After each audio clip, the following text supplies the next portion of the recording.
Welcome to the Hard Rock Show. I'm Andrew. I'm Mick. I'm Brendan. Thank you all for being here tonight. Make some noise for yourselves, people.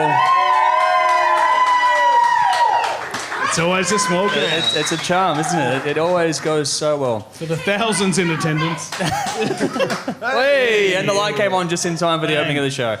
It'll go off again soon, don't worry. Yeah, no. Right on. Yep, okay, I hope that got caught. Yeah, that's one less we have to worry about. Now, details at the bottom of the screen, so make sure you're following us on all of our social media channels for everything that we're doing that's so professionally done, as always. Make sure you're also listening to THRS Radio, Andrew, thank you for that throw. The best radio station in the world. And also support us via Patreon and business sponsor packs. If you want to get yourself promoted via our network, just, hit us up.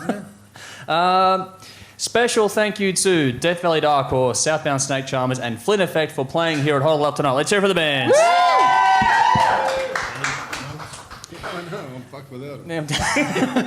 And always a very, very special thank you to Whole Lotta Love and all the people here for having us once again. Let's hear it for the bar. Woo! Thank you, bar girls.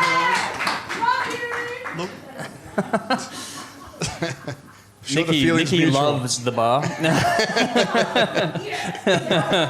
And the bar love Nikki. Yes. We're here tonight to film another special episode. This time it's dedicated to the best debut albums of the 70s. We polled the audience. We'll go through our list of albums in a second.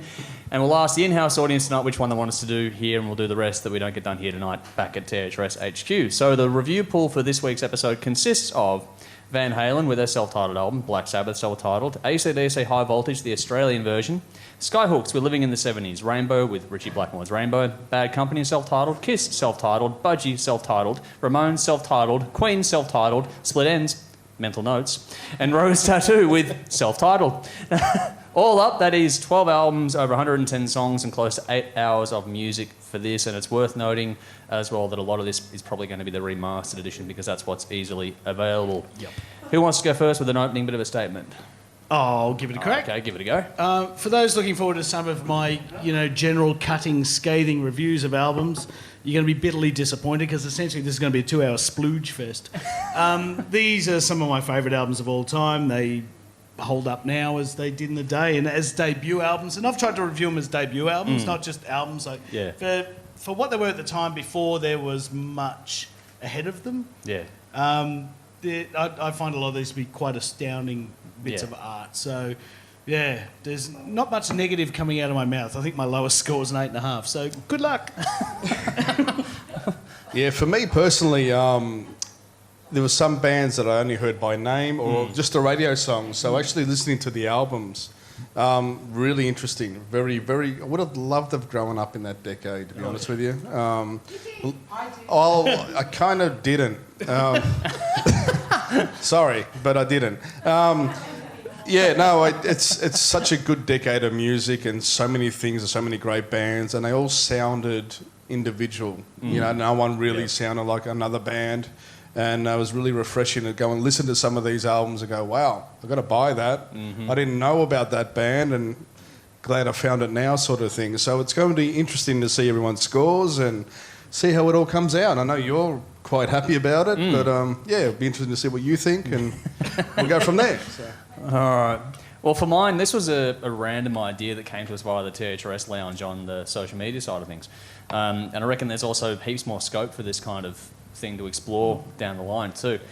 There's a lot of stuff here I'm truly familiar with, which you should be, but there's a few on this list of that never-ending album of ones you want to get around to giving a spin to sometime but haven't quite gotten around to it yet, and there's a few on this, so it's good to tick some of those off. There are some truly definitive classics here, and while I've done some of these before, I haven't done them with the panel that we have today, so it'll be good to get some different takes on those from the ones I've had before. But for the opening part, I'm not going to bang on too long. I'm going to talk too much when it comes to the reviews anyway. So we all know how important this era of music was, and simply due to the influence it had and still has on today's music. Very doubtful that any of us would be here, or even this venue would be here for that matter, if it wasn't for more than a few of these bands. So without any further ado, let's take a trip back through time. Van Halen with Van Halen, the most popular choice not only in the online polling but also here tonight. 11 tracks for 35 minutes, the self-titled debut album from the American hard rock band, released February 1978 by Warner Brothers, produced by Ted Templeman, recorded at Sunset Sound Recorders in Hollywood. 5 singles are released in You Really Got Me, Run With the Devil, Jamie's Crying, On Fire, and Ain't Talking About Love. This album peaked at number 19 in the US, selling over 10 million copies in that region alone by 1996, being certified diamond there, 4 times platinum in Canada and gold in Finland, France, Germany, and the UK. This is widely regarded as one of the greatest debut albums ever. Go for it. What a terrible album. I'm just kidding. I'm just kidding. Just keeping you on your toes. I think you gave her a heart attack. Oh, that's my favourite. That's my favourite. Jesus, hostile audience tonight. Yeah. We're not even one review in. We haven't even got to a score. For me, the first couple of tracks bother me, and it's only in the fact of the order. I really thought the album should kick off with Eruption. I don't like the fact that we have a song and then it breaks down into Eruption. It just really jaggers the start of the album. That's a fair point. I'll pay that as a point. If you're going to be innovative, which they were, their sound was way ahead at that time than any other band that was doing anything. Started off with the guitar solo. Yeah. Get that out of and done with, set your tone for a minute and a half, and then go straight into the album. It's always bothered me that. Other than that, it is a fantastic album. Even with Lee Roth, which I'm a Hager fan more than a Roth fan. Oh, here we go. You are going to get lynched. I'm not even getting water at the end of this. Yeah, for me, look, it is a great album. The production was ahead of its time. Yeah. Their sound was ahead of its time. Van Halen's, or Eddie Van Halen's guitar, and even the drum work was just the brothers alone. Yeah. They play with a certain style that you cannot copy. I've never heard anybody cover Van Halen and make it sound like Van Halen. It always sounds different. Yep. Yeah, no, look, there's a great energy on the album. The backings, Michael Anthony's backings are fantastic, and they've been sorely missed since he's been out of the band, if you ask me. With that. It has all the hallmarks of arena rock. It's fun, it's energy, it's everything. Other than the little start of the album, for me, it's an 8 out of 10. Nice. Eruption, You Really Got Me, Ain't Talking About Love, Jamie's Crying, but really the whole album's quite solid. Yeah. So. Ahead of it, first time for you now, is it? well, ahead of its time is an understatement for this Yeah. album. It still sounds so fucking incredible. Was it 78? Yeah. Guitars were not captured like that No. beforehand, and you can Probably argue they after. certainly weren't played like that either. No, No. definitely not. It's outstanding. I don't know what you're saying with the Eruption thing. Actually, it would have been interesting if it was just... If that was the lead-in, it would have been... That would have been so That would ballsy have and been ambitious. terrifying. I mean, look, the track in itself Yeah. is terrifying as it is. Yeah. It is amazing. But it is an incredible album. It stands up still. It could have been released yesterday and Yeah. I would be just as impressed with it. As a guitarist, it makes me not want to play guitar ever again. But you do. I do. And some would Tries. argue that I shouldn't. But that's okay. Hi, Di. But look, it's a mind-bending... Yeah, and also, like I was saying, I'm grading these as debut albums. Yeah. Like, these are things that people that came out, probably low budget too. Yeah. Well, most of Because- these had maybe no more than a $6,000-7,000 budget. And this album still sounds astounding. And I went back to the original and listened to the remaster. There's not a huge gulf between the two. Look, it's a mind-bending album. If you haven't heard it, you're a dick. 10 out of 10. The highlights: Ain't Talking About Love, Running with the Devil, I'm the One. Yes! And Nikki agrees. So she's the one. She's clearly the one She's of the something. devil. and of She's the course, woman. Eruption, because Yeah, well. it changed, it moved the bar. Yeah, it did. really It did did. change things up. Yeah. I'm certainly no stranger to this album, nor should anyone be. I'm going over this one again, although our full Van Halen special is on YouTube for anyone who wants to check it out over there. For the record, this has got to be one of the most iconic albums. I know what you're saying about Eruption being there first, but opening with, I think it's Running with the Devil, is still a fucking good way to do it. Not exactly a soft opening. No, not really. But, Build up. yeah, okay. Well, you didn't even let us get to do that. So, For a debut, this band can fucking play. You've got flashpoints like Eruption, of course, but the groove and feel between Alex and Michael on the bass and drums is fantastic. On top of that, you got Eddie on guitar and Dave out front with the vocals. Those two sort of really do flash off against each other, but for me, one of the biggest highlights is the backing vocals. They're so important to this band and their sound. But the writing across the board plays to the band's strengths. Each and every member truly shines on this, but it's all a cohesive thing. There's no egos involved in it. They're all just getting a chance to do their thing, and it sounds fantastic. The arrangements suit this band right down even to the covers that are on here as well. You can tell this is basically what their live set consisted of, and they just went into the studio and smashed it out. Lyrics are straight out of the era. Perfect party music that oozes sleaze for the era that it was known for. It's well crafted though. The vibe is nothing short of infectious, and there are hooks for days on this. Production is vintage, but like you were saying, holds up so damn well today. Ted Templeman, who produced it, was the man for this band. He just knew how to nail it in the studio. They've kept a live feel but polished it up just right. It's well balanced. The panning was really good on this as well. And bands can do a lot worse and use this as a reference point still to this day, in my opinion. This just sucks you in. And for a debut that's also pretty up-tempo, there's actually a fair bit of diversity in this as well with the way they change things up across the album. It's just right lengthwise. It's damn easy to repeat spin. You don't get tired just running it back and forth over and over again.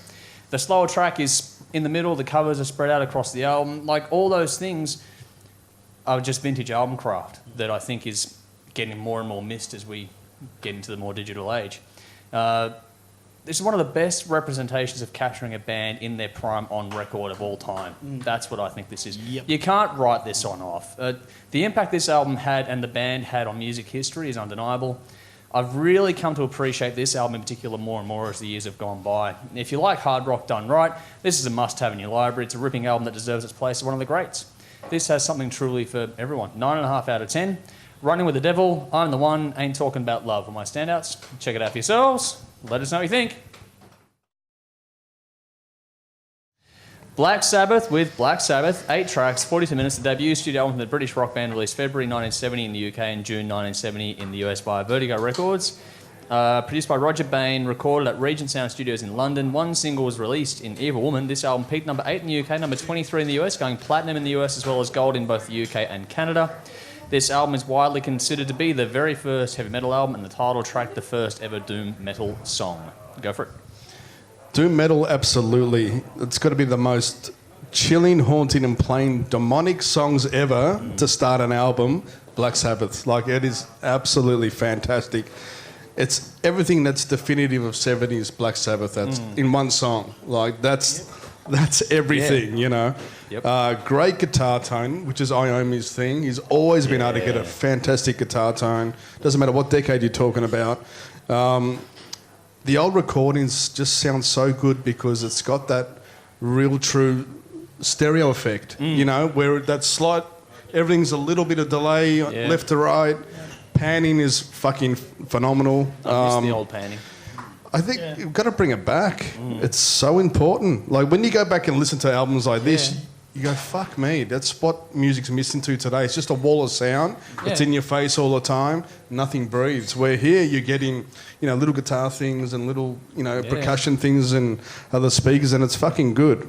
I think Ozzy had a one-of-a-kind voice, you know, like, it's unmistakable. And it's a voice that he had which isn't too much different to his speaking voice, really. So, but it's pretty natural to him. But it's just, when you hear it, you know it's him straight away, and that's very iconic in why the band became what it did, because it's part of the sound, you know, it's part of the landscape. With the dark tones over it all, it's like it's weird. It's light and dark. It's day and night, you know. Iommi's the night, Ozzy was the day. If you you know, if you want to get philosophical about it, yeah. You know, start touching yourself over it or something. We'll get to that. That's coming. There's a few in the crowd right now that may be, you know, doing that with lasagna or something. So, all I can think of is American Pie right now. It does have cannoli. Now we know why it always tastes better the next day. It's the stuffed crust, right? So, Anyways, getting back to the album, it does have some commercial elements, Evil Woman and stuff like that, where you can see it can be on commercial radio. But still... At the time. At the time, yes. Just a fantastic album. I mean, this band really set a benchmark in themselves. We're talking about 1970. Yeah. You know, what was going on before then? Not a great deal. And definitely wasn't going on like this. No. So I gave it an 8.5 out of 10. Black Sabbath, NIB, Evil Woman and Warning were my standouts. Cool. Yeah, cool. For me, what is really astounding about this album is 1970. Yeah. Now, this is back at the start of this era we're talking about tonight. 1990, I was 15 and upsetting my parents with like some heavy metal albums. I can't imagine what any kid blasting this out of a record player in 1970 was doing to their parents. They must have been calling priests, and we know that works out well for everyone.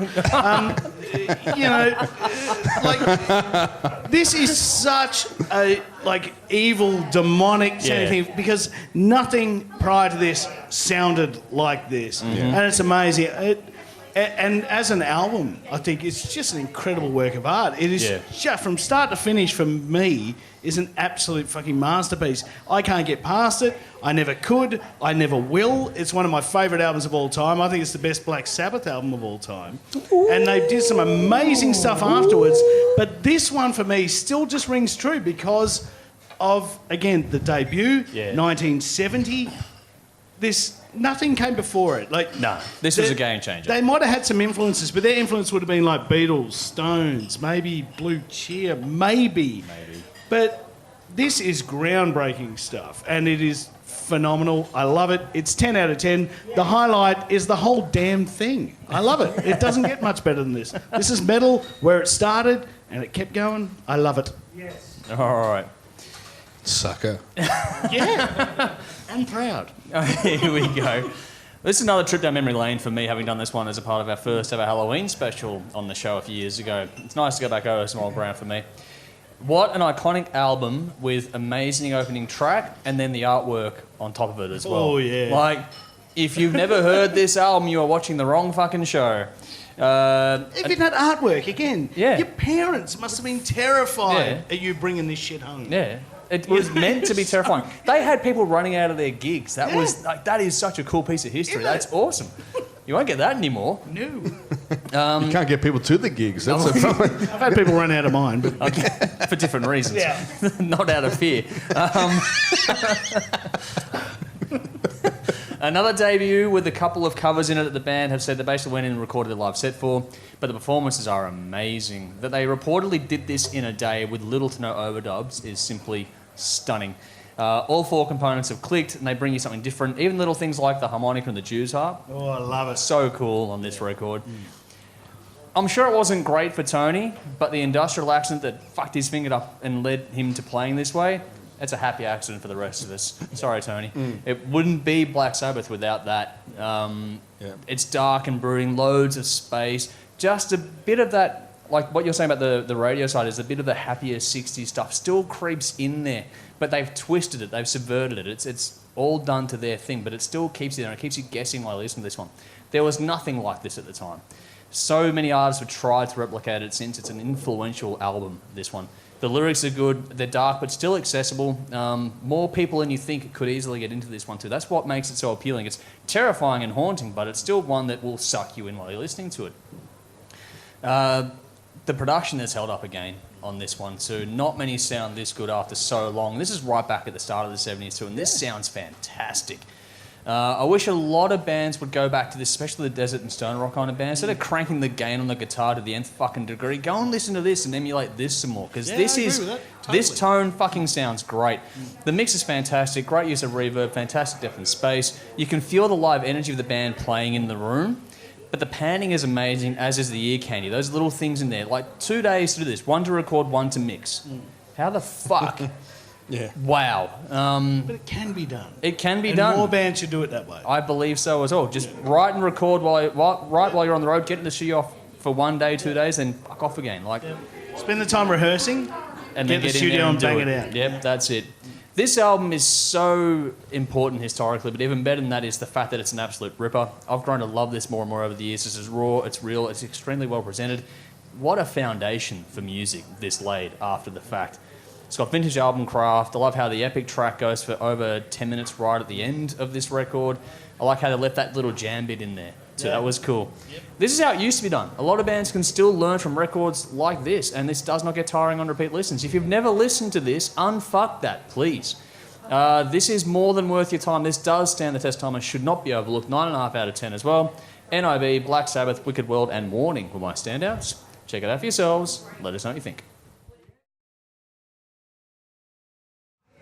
Skyhooks, living in the 70s while the room gets louder and louder. 11 tracks for 43 minutes, including the bonus B-side. The debut album of the Australian rock/glam rock band, released October 1974 via Mushroom Records, produced by Ross Wilson of Daddy Cool. Recorded at TCS Studios in Melbourne. 2 singles were released in Living in the 70s and Horror Movie. This album going number 1 here in Australia, despite having 6 of its tracks banned on commercial radio. And spent 16 weeks at number 1, becoming the highest selling album by an Australian band at that time, moving almost 250,000 units. Go for it.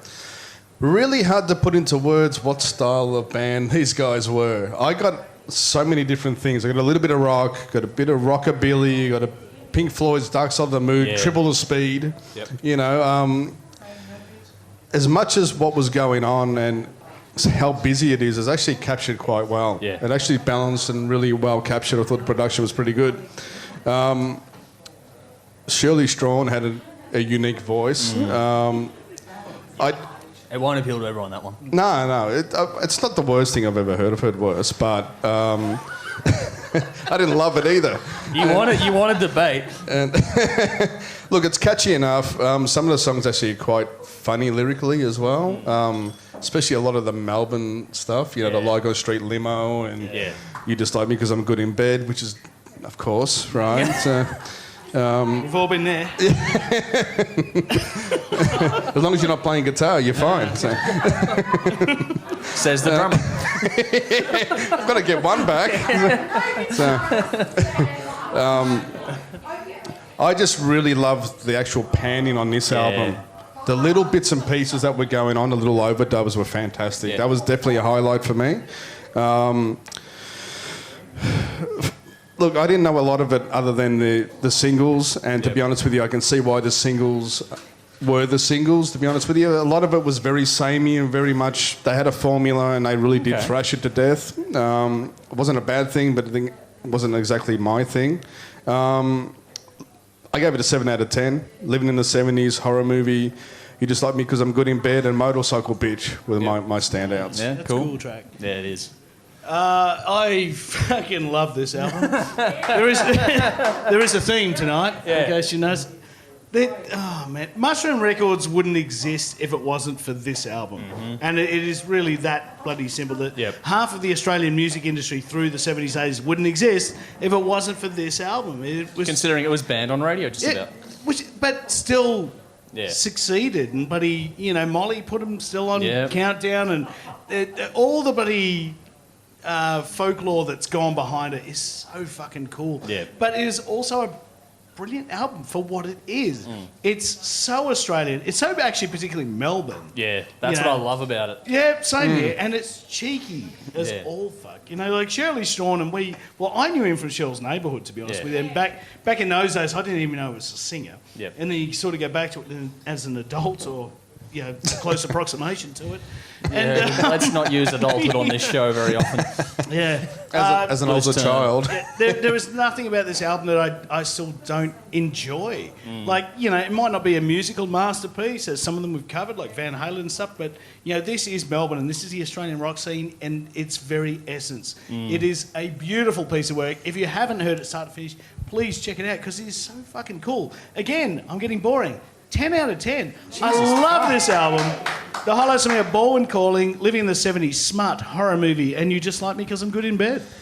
And some people cannot be objective, can they? They're just fucking, I don't want to be. This is a great album. And this is from a guy who made a point of saying in the opening statement that he was looking at this as debut records. Like, fuck. Oh, okay. Someone's judging it. Yeah. They're judging me now. All right. Now, I have to admit, this is an album that I'm greatly guilty of looking over. Like, I've not really gone... I've heard it, but I haven't paid as close attention to it as I should have done until this point. The pedigree and legacy of this band cannot be denied, and it shows even in the debut record, these guys can fucking play.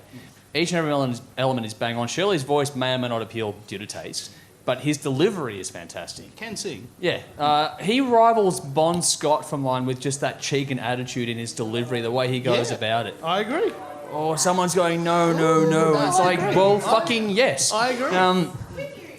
I love the feel they had. Like, back then, vocalists had a particular feel to them, and you don't get that anymore. This is cool. It's got his glam style, but a bit of the blues underneath it all. It's all a bit more progressive than I was expecting overall, too. And that makes each and every song interesting and ensures that no two songs are too much alike. I love the space and the writing. They've got that bit of art in this, but they've all kept it rocking and accessible. It's got great groove too. The lyrics are where this one shines, though, for me. That was the element. Great storytelling, but you can also see why so much of this got banned. Yeah. In that era, this is the anti-conservative. So badass. It's so cool. This is the middle finger of the conservative, 70s. Like, fuck you all. This is good. It's so well written. It might be tamed by today's standards, but back then, this is in-your-face stuff. It still holds up today simply because it's so well done. I think bands can still learn from that aspect of this and deliver it, because instead of just going bang for impact all the time, these guys actually crafted it really intelligently. They don't make records like they used to, but this is aged damn well. Everything is captured and mixed but so well, but the stand element in the production was the depth and space and the layering. There's a lot going on in here, like you were saying. There's bits of ear candy that not only accent the songs musically, but also sonically while you listen to it. You get into the little triangle that you got with your speaker setup. Like, that's what's missing from production today. Actually, because we always have, 5 fucking Dolby shit for your movies and all that sort of stuff. You can use that on records. They can actually... I've seen it being done. Go and do more of that to make it a really immersive experience. We might go back to using records and art and stuff more properly again. But anyway. Panning is great. This never loses its space. It sounds so good. It's one hell of a way an album put together. Like, this goes hand in hand with the writing. So the production and the writing go hand in hand. And the way this one rings out at different times is beautiful. Great track order, hooks for days. If you don't like music from the 70s, stay away from this one. But the album craft is great, and it's really easy to take in on repeat listens. If you look forward... you look forward to your own personal highlights once you get to know the album, but the entire thing is a journey on the way from start to finish, and I really got that part of it. It was great. But like you said, what the coolest part for me was just how definitively Melbourne this is. This is suburban and homegrown. I love that we have records like this from Australia. This is, for anyone that likes Oz rock from the heyday, just look at the song titles in particular. Like, they will tell you, this is taking the piss out of hipsters before hipsters were even a fucking thing. But yeah, I'd love. They weren't going for LA. No, they weren't. They were going for... They were just trying to break it here. Yeah, and damn cool. More power to them. This is one of the most definitive Australian rock releases ever, in my opinion, because of so many things. This was a debut. I need to delve deeper into this band. No dud tracks here. If you get into this, it'll lock you in. If you don't, you might struggle, but it's one of those ones where if it does hook you, you're in. 9.5 out of 10. Horror movie, You Like Me Because I'm Good in Bed, Broken Gin Bottle, and Turak Cowboy. Check it out for yourselves and let us know what you think. Hi, welcome to this week's Gig Guide. I'm Jodie. I'm Nikki. Kicking it off, from now until Saturday, June the 1st, Mason will be on tour with Panic, playing Adelaide, Sydney, Melbourne, with a range of dates at regional centres in between. Check local listings for events information. This is presented by McEwen and M&T.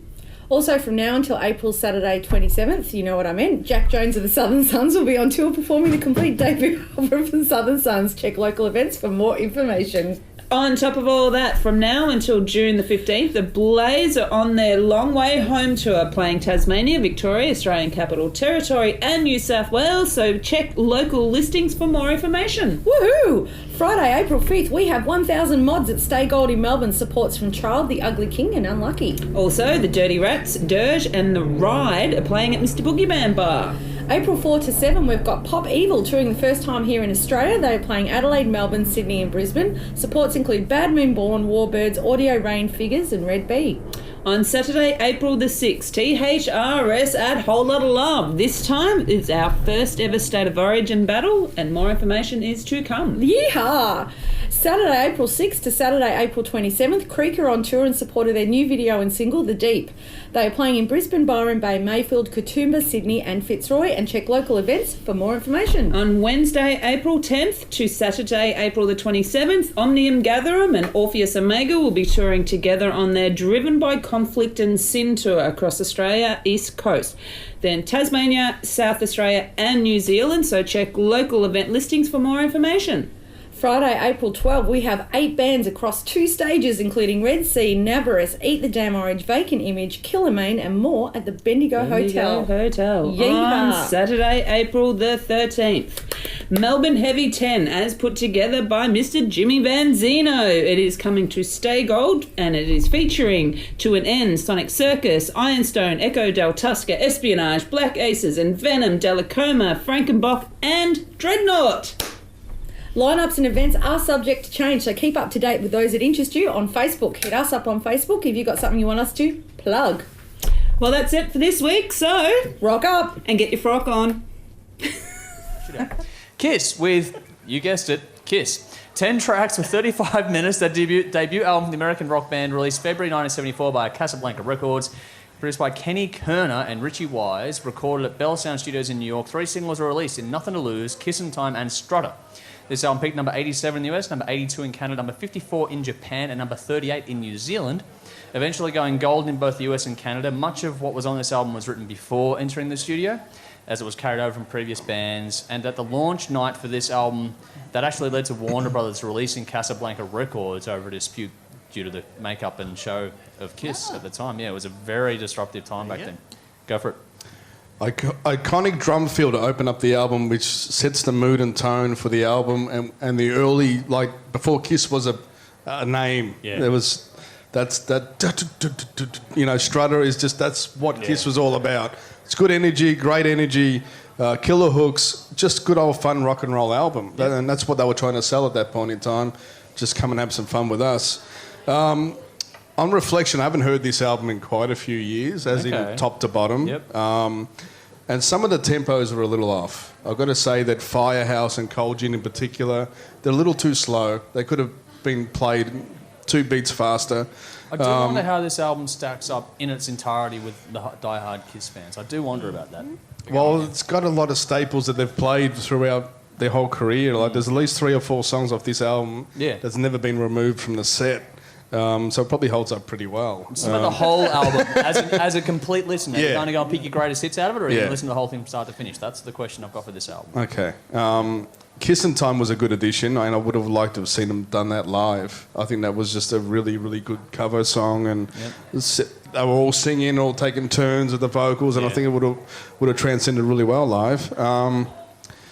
The production is fantastic. I think it sounds really good and still holds up today. But you can see a band that they were still finding their way from Wicked Lester into Kiss, and hadn't quite nailed everything where they were going. I gave it a 9 out of 10, purely for the fact that so many songs are still in the set list year after year, tour after tour. They hold up. No matter which way the band went, those songs always stood the test of time. Okay. Strutter, Cold Gin, Let Me Know, 100,000 Years, Black Diamond. If you would cut the fucking outro by half, it would have been a lot better. Oh, here we go. That battery flat thing fucking just goes forever. And Vinnie Vincent thought it was cool to do it, 10 years later on his fucking stupid album. So, no. What, 74? Yeah. That was awesome. Nah, not that long. Oh, fuck. You're going to take at least 45 seconds off that, and get to the point. Okay. So, 9 out of 10. Unsurprisingly. After all that, it's 9 out of 10 still. Yeah. Still a good fucking album. Unsurprisingly, I love this album. Oh, here we go again. We have a theme. But as good as it sounds and as good as those songs are that have stayed in their set list for so long, when this album was originally released, Kissing Time wasn't on it. No, that's right. And it fucking shouldn't have been, because that song's a piece of shit. I think it's a great song. It does not belong on the album. So I'm actually scoring this album without that song on it, because it is a horrible, come on, cheesy, awful... Selective editing much. That's my job. True. No, that song doesn't work. It stops the album dead for mine. Like, it's rocking along, and then you get Kissing Time, which you might as well have been singing My Boyfriend's Back. It is really, really bad. Okay. It just doesn't belong. But that aside, love Kiss, and I still love this album. It sounds, I think, amazing, being that their second album sounded so fucking horrible. Yeah. I'm actually really impressed how this first one actually still kind of stands up. It sounds pretty cool. No, I'll agree with that. Because, Jesus, it went on the slide badly.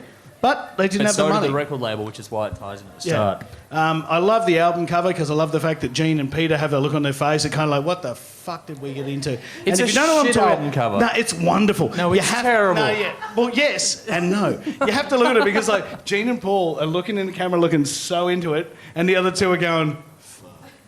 It's That kind brilliant. of sums up the band. Yeah, brilliant. You have to check it out. It's so good. But, for everything it is, and as a Kiss fan, as you are, as Nikki is, I love it. I also give this one, if you take Kiss and time off it, 10 out of 10. Oh. It's brilliant. Highlights me, Black Diamond, 10,000 Years, Deuce, Strutter, Cold Gin, and Nothing to Lose. Let me bring some balance to this fucking shit show right now. I'm the balancer here. Not in this case. Okay, here's one I've definitely gone over before. I'll have to get that full Kiss special I did, fucking 4 or 5 years ago now online at some point. It's been a while. I can't remember exactly what I wrote at that time, so this is like an interesting revisit for me. The early hallmarks of this band and their sound are certainly on this record. A bit of glam in this, but it's got the rock and groove that you expect as well. The bass really drives this one, as does the melody. It's all about the rhythm and the hooks. A little bit rough around the edges, but it's better than I remembered it being, to be honest, going back onto it after a while. They have this live vibe about them on the record, this record, which is really well done. They've kept it tight enough, though, which is cool. Catchy stuff. These songs are well written with the intention of being infectious.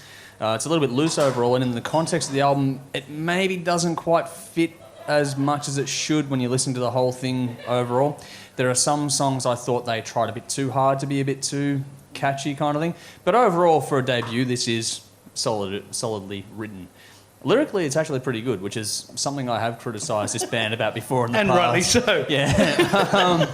Some little teething problems are present on this, but the composition overall and all that sort of stuff is more of a focus on the party aspect, and they did that part really well on this record. They set the tone pretty early in that regard.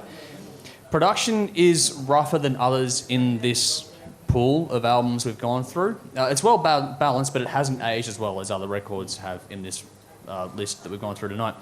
But it does have some good tones, and I like the sandpaper applied to the overall finish of the sound of it. The balance between the bass and the vocals is interesting at times. They seem to push too much to the front, and then the drums suffer because they get pushed to the back in the mix for mine.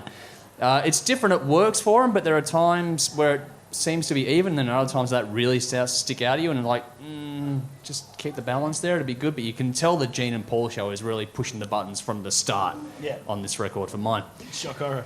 Yeah, well, surprise, surprise there. Now, overall, the album flows well, but there are some songs that pull me out of it. Kissin' Time, for example, it does not fit.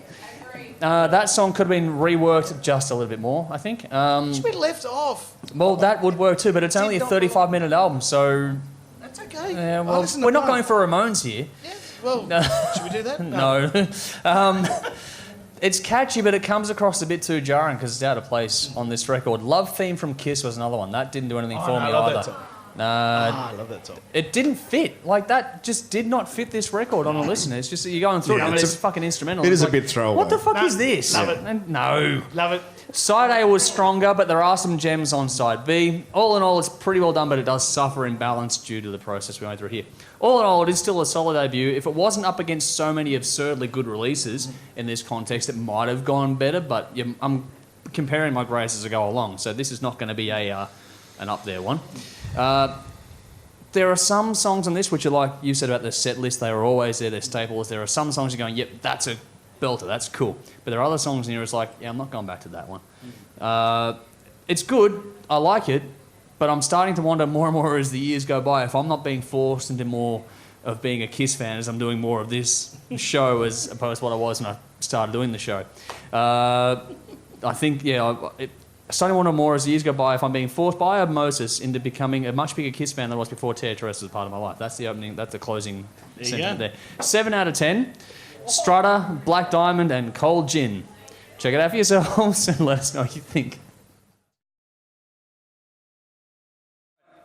I didn't think we'd get to this one, but Ramones, while we have fans coming right down to the front of the stage to be nice and I intimidating. like Ramones. Be careful. Okay. I hope that came through. Don't mansplain me. Oh. It's worse than me. Oh. Now you're in trouble for mansplaining. Love is now. in the air. Every time I look around. All right. 14 tracks for 29 minutes, and we all know how much I love those albums. Debut studio album from the American punk rock band, released April 1976 by THRS Records, produced by Craig Leon and Tommy Ramone, recorded at Plaza Sound and Radio City Music in New York. 2 singles were released in Blitzkrieg Bop and I Want to Be Your Boyfriend. Okay. This album peaked at 111 in the US, eventually going gold in that region as well as platinum in the UK. Though this was praised by critics, it is regarded as a highly influential album and but it was a commercial failure and took until 2004 to gain its gold certification in the US.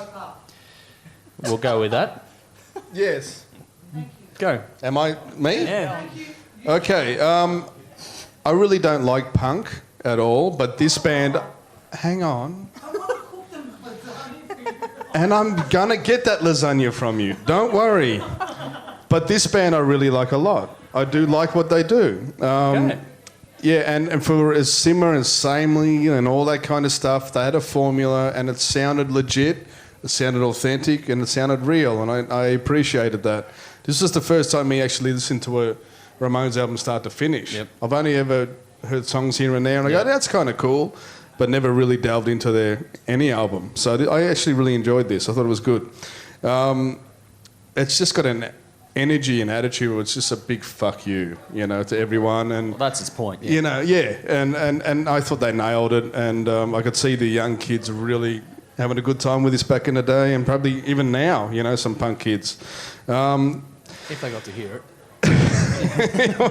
Yeah. The production I thought was actually really on point for the style. Okay. I thought it worked really well. Cool. The only thing, and it's probably going right across all the albums, the vocals were a tad too high in the mix. I would have liked to have been pulled down a little bit more, and that seemed to be a real big theme throughout the 70s, that if you had a higher or thinner voice, we're going to put you on top of the music. Yeah. And I would have liked to have heard it brought back into the It's music. funny considering how much tape would boost the bottom and mid tones. Well, the funny thing is all the bands, they sound really great, and you could tell they'll be really great live bands. A lot of these bands would have been just... I agree with that, what you hear on record would have been what transcended live. Yeah. But just in terms of the recording, they just always put the vocals separate. They separated a little too much for my liking. What's the point? The point was they wanted to make like the early Beatles records when they were... Yeah, there we go. Just give it over. Yeah. I'm sorry, I'm taking over. They were trying to emulate what was going on with the early Beatles albums. When Storytelling, not music. No, so with the mix. But they're still songs, and they still need to be mixed accordingly. They had your vocals on one side and all the instrumentation on the other side, which was all an accident for the Beatles, but that's what the Ramones were trying to emulate. Yeah, no, that makes sense. And that's why the vocals cut pop through out so much. Yeah, no, I get that, yeah. No, don't be sorry, it's good. That's all right. Apart from that, if they had brought the vocals down, it would have been a lot better. And anyways, I gave it an 8 out of 10. I did enjoy it. Blitzkrieg Pop, Beat on the Brat. I thought that was a fucking great song. The lyrics in that were fucking great. Yep. Now I want to sniff some glue, and to be honest with you, I didn't. But when I was hearing this song, I was like, where the fuck's the glue? Give it to me right now. Let's fucking do it. It was great. That's repetitive, just... exactly. And I want to go down to the basement. Okay. It was my other one that I liked, so I didn't mind it. I'm actually really surprised because you're not a punk guy. No, not at all. And Dave's not a punk guy, and I'm surprised he's not here. Jimmy's not particularly a punk guy, and I am a punk guy. Yes, you are. I love punk music. I've never been a massive Ramones fan, and after this, I'm still not. Ooh. Okay. I don't. For some reason, we all know they're classic tunes and they're pretty cool, but for some reason, there is something lacking on a Ramones album that I can't put my finger on. I can't explain why, as a fan of punk music, that I don't really get it. I'll take the madness of the Sex Pistols. I love the insanity of the Misfits ahead of the Ramones any day of the week. For me, there's just something that's just lacking. I find it to be kind of tacky sounding, and it's odd. Lyrically, I find it to be kind of juvenile, which I know it's supposed to be. Yeah, well... Yeah, the production's raw as buggery, and it's supposed to be. Yeah. And the music's raw, and It's funny because you're in on the joke kind of thing and you still don't get it. I just, for some reason, I think... It's not a funny joke, apparently. The odd thing is Ramones seems to be kind of derivative to me of the other stuff. Okay. Which... Okay, that's weird. I didn't expect that from you. Yeah, it's odd. This guy. For some reason with the Ramones, the magic just isn't there of punk music, you know. And it's the same for me. No it's kind lasagna. of, it's like listening to sort of pop punk stuff for me. Like I get the sound, but it's not. You don't feel it. It doesn't. I don't feel it, and it doesn't get the edge. And that's just me. It's not horrible. It's just not great. I gave it 6 out of 10. Highlights for me was Jesus. Highlights for me. Now I want to sniff some glue. Blitzkrieg Bop, and Chainsaw. I like Chainsaw. It was cool. They're going to love me.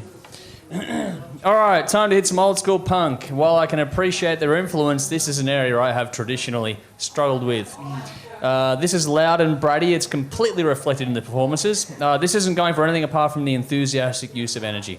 It's pretty simple stuff. Bratty.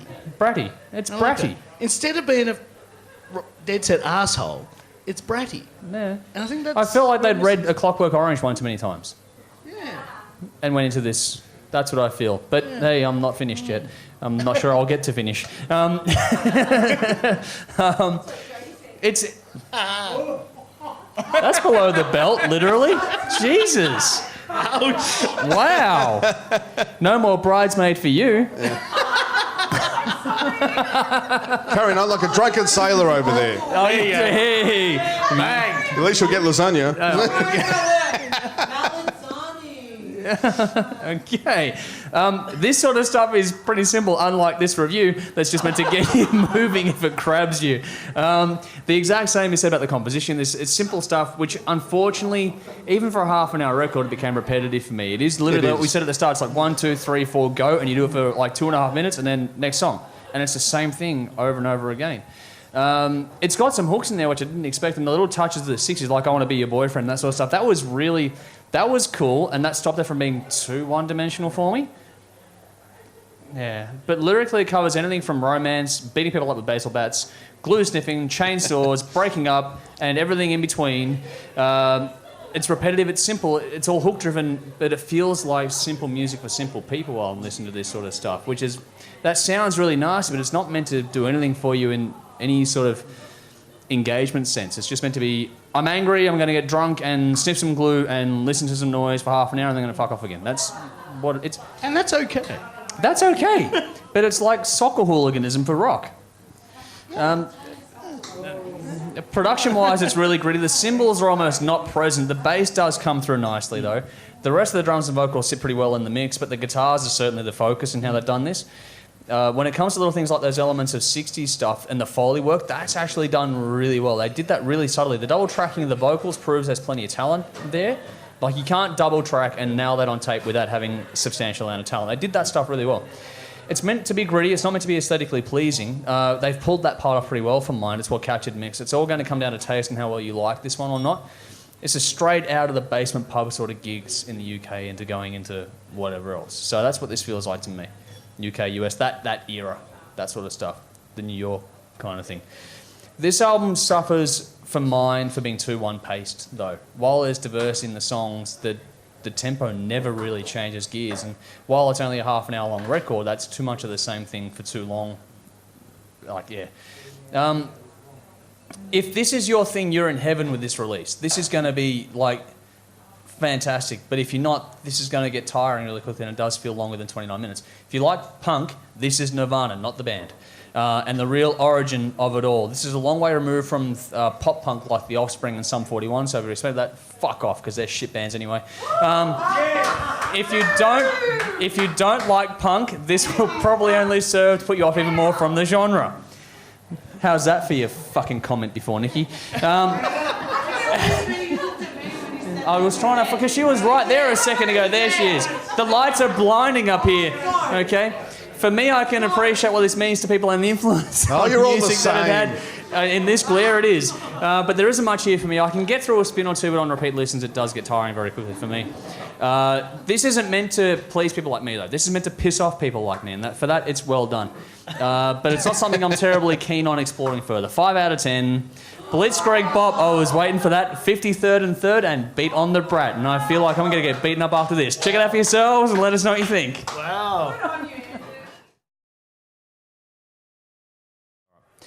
AC/DC with High Voltage, the Australian version. And for the record, I'm aware I put the wrong artwork up online, but it was a challenging time from my end of things, so fuck you. And only one douchebag noticed. Yeah, I know. 8 tracks for 40 minutes. The debut studio album from the Australian hard rock band, released February 1975 by Albert Productions, produced by Harry Vander and George Young of the Easy Beats, recorded at Albert Studios in Sydney. One single was released in Baby Please Don't Go. This album peaked number 14 here at home on the Kent Music Report, eventually going 5 times platinum, even though it was only released in Australia.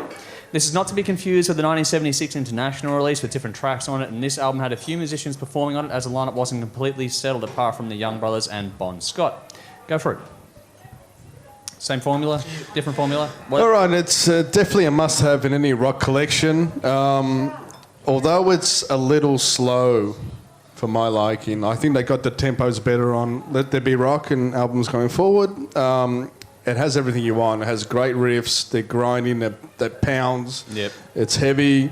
It's got Bon Scott's attitude right across it from the get-go. Yep.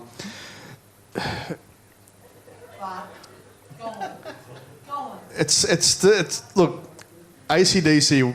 We all love AC/DC, but it's that formula that because of just listening to song after song after song, I find it really hard to get through an AC/DC album. I can appreciate my iPod flicking an AC/DC song on, and it comes on, it's great. But to listen to the same thing that doesn't really deviate a lot time after time, it was tiring, this album for me. Although I do Ramones. But I don't listen to that. I don't listen to that style of music, Yeah, so no, it was fair enough. refreshing Yep. for that. And it's right, not something I I get would that, go and that's all buy or whatever. Oh, I might buy the Ramones album. I didn't mind it. But I wouldn't listen to it all day, every day. It's quite different to what I normally listen to. It's got lots of blues on it. Yep. Look, it's got everything you want. Angus has been a great guitar player from day dot, if you ask me. Yep. It's just one of those albums that I do rate it highly, and I gave it an 8 out of 10. But it's not something that I would actually go and pull out time after time. Yep. With any AC/DC album, to be honest with you, it's too monotonous for my liking. The standouts for me was She's Got Balls, Soul Stripper, and Love Song. Nice. Nice. Cool. Yeah, I find this album's been a bit buried. It has been. Because, Big time. like, TNT still stands up as an Australian release, even though the High Voltage international one is the one that's still out there. Yep. There's some absolute gems on this album. It's interesting that it was a bit of a bitzer. Yeah, You that's know, there was literally some- what this is, yeah. Yeah, like Phil Rudd wasn't in the band yet and all this kind of stuff. But I still think it actually stands up incredibly well. I still love this album. I mean, TNT was the first album that really got me hooked into AC/DC, and I went back into this. And I still think this is an incredible album. For something that was... It's really full of bolt-ons, and you can hear it. Yeah, but this is the band's first ever go at it too. Exactly. If you want to be over-analytical, you can say, OK, I can hear that wasn't recorded at the same time as that, if you want to be a douchebag. But the songs are still incredibly strong for a band, what's this, 1974? Yep. Yeah, this is 74, It's yep. incredible, and it's so good. And, like, I remember my old man telling me stories of seeing them at the Village Green in 74, and you're thinking, holy shit balls, you know? That's incredible. Like, before I was born, these guys were doing it at the VG. Yep. That's mad. Now it's full of pokies. Hey, the venue's still there, though, in some way, shape or form. But I still love this album. I find it hard to follow. As a fan of AC/DC, it's a solid AC/DC album. Bon is just dripping through every track. It's wonderful. Highlights for me, 9.5 out of 10. Still love it. Highlights, She Got Balls, Little Lover, Baby Please Don't Go, one of the best covers of all time, and Soul Stripper. Yep. Love it. Well, it's good to go back to the real beginning of this band. This isn't the AC/DC that everyone knows and loves from the stuff that became the big hits later on. This is the real beginning of the band. It's much more diverse and blues-based than what was to come later on. For a young and green band, you can tell they had something right from the start. The performances, like the band are tight even though it's cobbled together kind of stuff, but Malcolm and Angus split the lead guitar work on this record, and that's really cool to know back in hindsight. There is a little bit of the glam sort of holding over in this one a little bit, just a touch, but I like the use of the long breaks in the middle of the songs on this record. It's well composed on that note. It's a little bit different to everything else. Like, this isn't the blistering riffs and that. This is much more laid back. Like, you're talking about the tempo of it. This is a much slower release, and you think AC/DC, sure. You think Cop and A. Yeah. This isn't that album. I just love the groove on this. It's got some good hooks in there. It's easy to see how these songs were doing so well on the live scene at that time. Like, you were referencing that before, but you can, like, imagine this stuff back then being played live. This is really infectious stuff. It's a bit of those, like, 60s crossing over into the 70s about this record for me. Lyrically, Bond's knocked out of the park from the get-go. Like, fucking hell. It's catchy, well-written, great stories. He's always got that tongue-in-cheek, which only Bond really had that. Man's a monster. Yeah, it was insane. Heaps of little wordplay bits and pieces in here as well. You can tell they're creating fiction, but it's inspired by real-world circumstances. Production's pretty straightforward, so are the lights. Real vintage approach with the old-school hard panning, but damn, this holds up well today for mine. I love the warmth on this mix. Like, that tape to vinyl thing translates still across to the digital platform today. The lead cuts through as is required. The rhythm sits where it should, along with the drums. If you want an old school mix done well, listen to this record. It's beautifully balanced with remarkably little frills applied to it. I love the layering of little things like the rhythm sticks and the bongos on this record, which you don't associate with AC/DC, but that also shows you that it's a different kind of a record.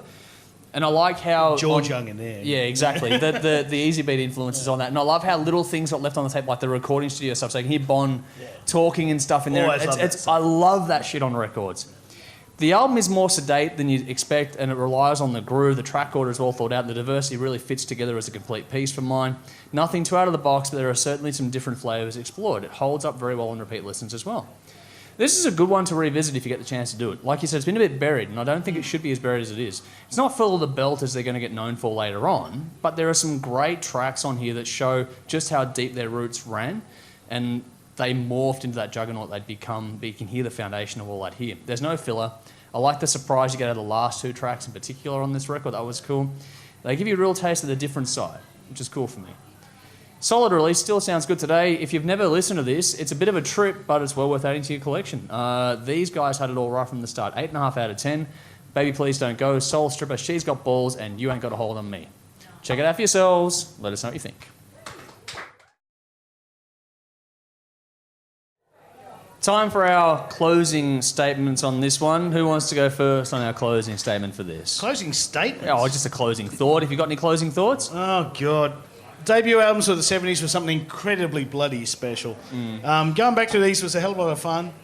I enjoyed it a lot, and it goes to show that, you know, what they were churning out in such quick succession. Like, some of these bands had an album like the following year. Yeah, and exactly. if we were doing the albums, like the follow-up albums for all these same bands, we'd probably be given very similar scores and reviews. Yeah.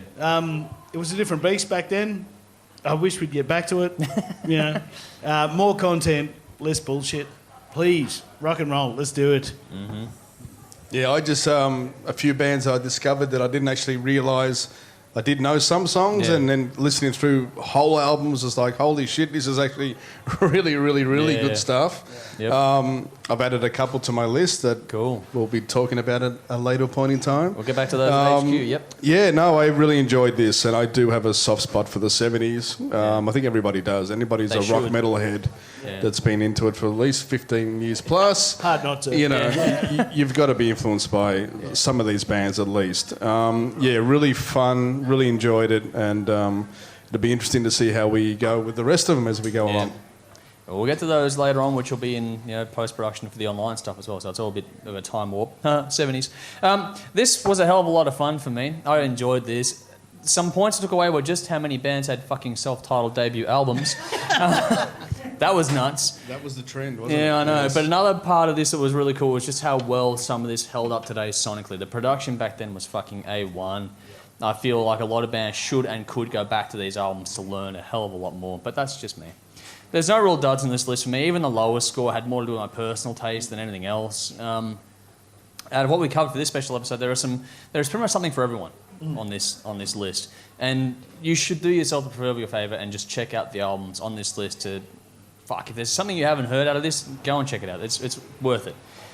there is so much more we can explore with this, and I'm sure we will do that in time. The list thrown together by the public was actually quite large when it came to debuts albums of the 70s. It's a cool list. It's a big list. I've got it all on notes still. So we'll do some different things as we go along and then see if we get to that. But I found some bands that I really want to go down the rabbit hole with doing this process.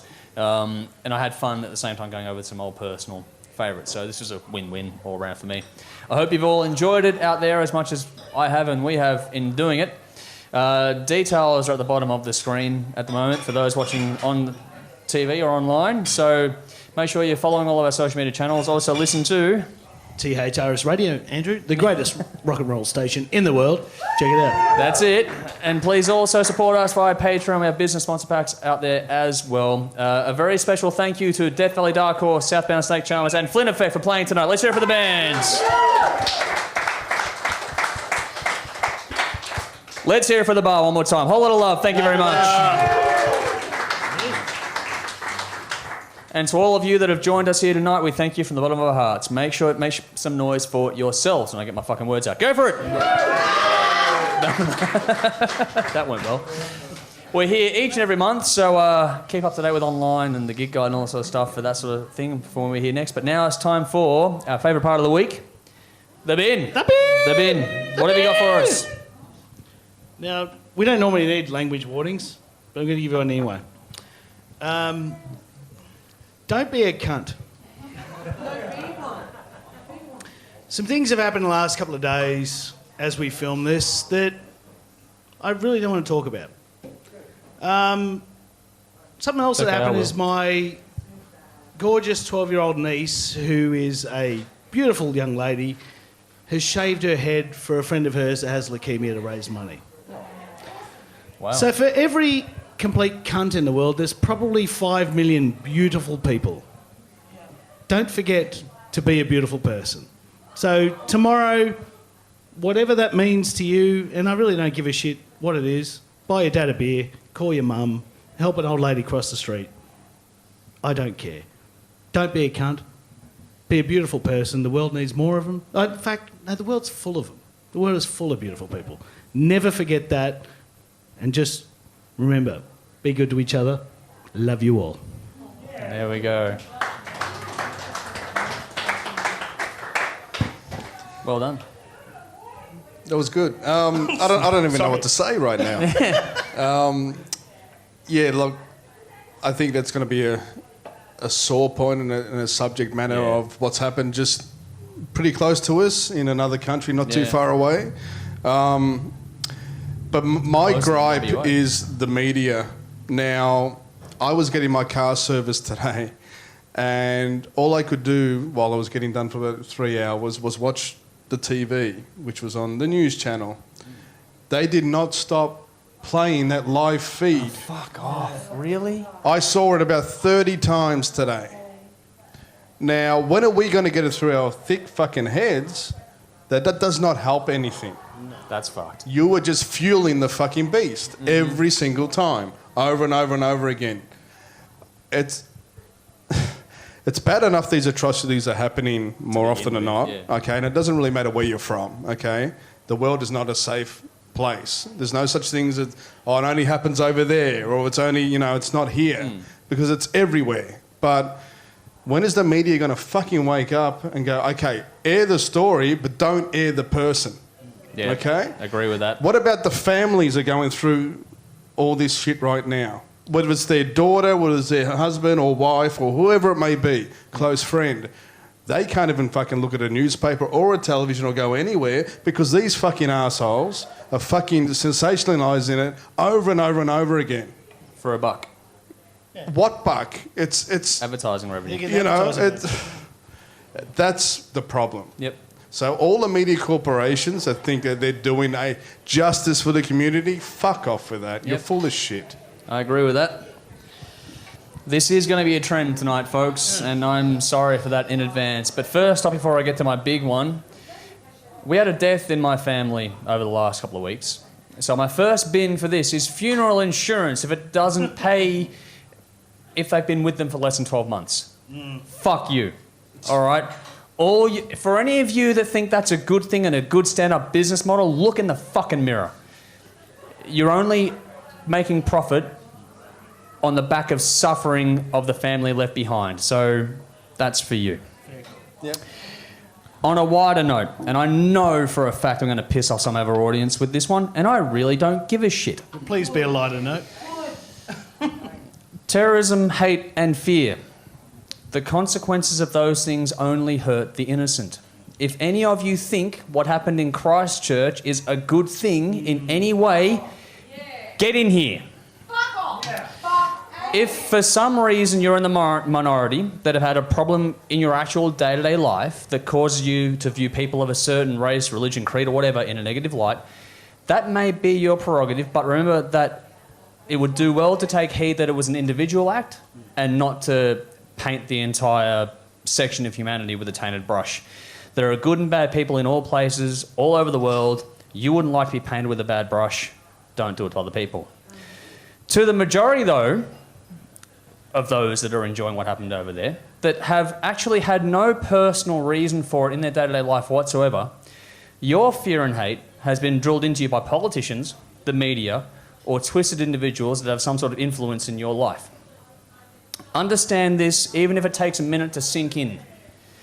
As per my first point, if it comes from twisted people in your life, then they are individuals. Balance your perspective. Regarding politicians, are you actually willing to believe a politician? Think about that for a minute, okay? These pricks lie, cheat and steal in any and all other facets of their career, yet you're willing to buy into their fear-mongering. Rethink that, big time. As for the media, understand that any and all of it, social media included, is driven by one purpose and one purpose only, and that is to generate money. They will consistently force-feed you utter bullshit if it keeps you reading their tripe, watching their content, or engaging with them in any way possible to bump up their advertising revenue. If you're willing to buy in on that, then you are indeed a fool and being taken for a ride. You get in here. To Waleed, who did that video on the project the other night as we filmed this, we haven't spoken in a while, but he's a really nice guy for people that have any doubt about that whatsoever. Well done to you, sir, on your recent speech. You hit the nail on the head with more class, and I'm getting a muster doing this shit here. That can't have been easy, so I'll credit to you.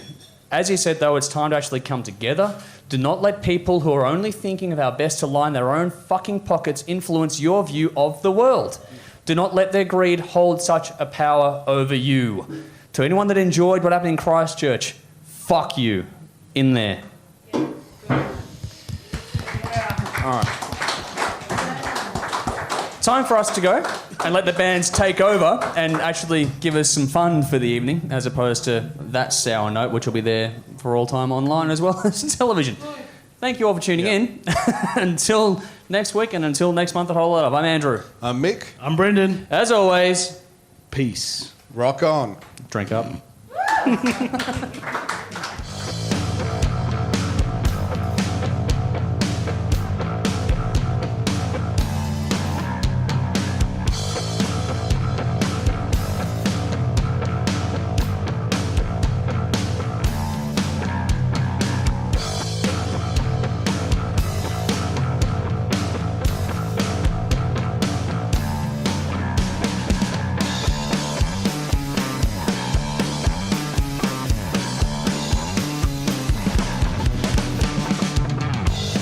Alright, Skyhooks would be fun. Let's do some Skyhooks. That'll break things up. Scum! What? What? The song Scum. Oh. It's called Smut, I think. Yeah. Do you mean Smut? Yeah, it's smart. Yeah. Smart. Nikki's drunk. Skank. Yeah. Another drink for Nikki, please. Put it on my tab. Should just give her a microphone and a specialised camera and just let her go nuts for it. Drunken Sailor, again, Jess is just please. smashing a nana, as you would. That's all right, so good.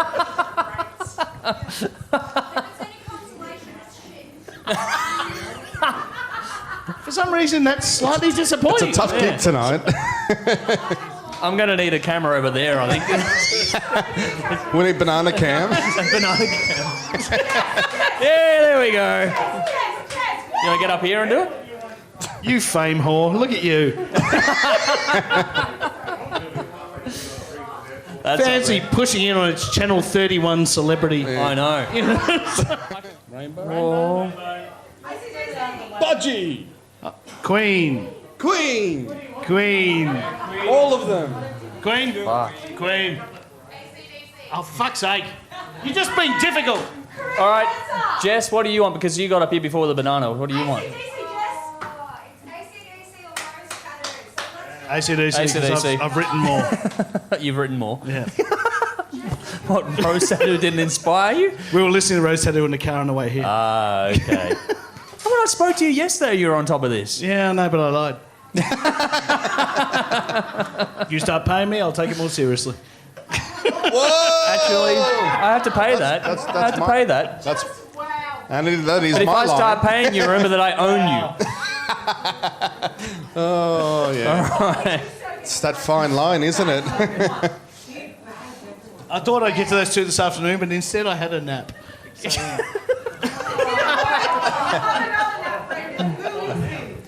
It's the Dad Rock special. That's what this is. This is the And that's Dad why Rock we're not special. doing Bad Company. Yeah.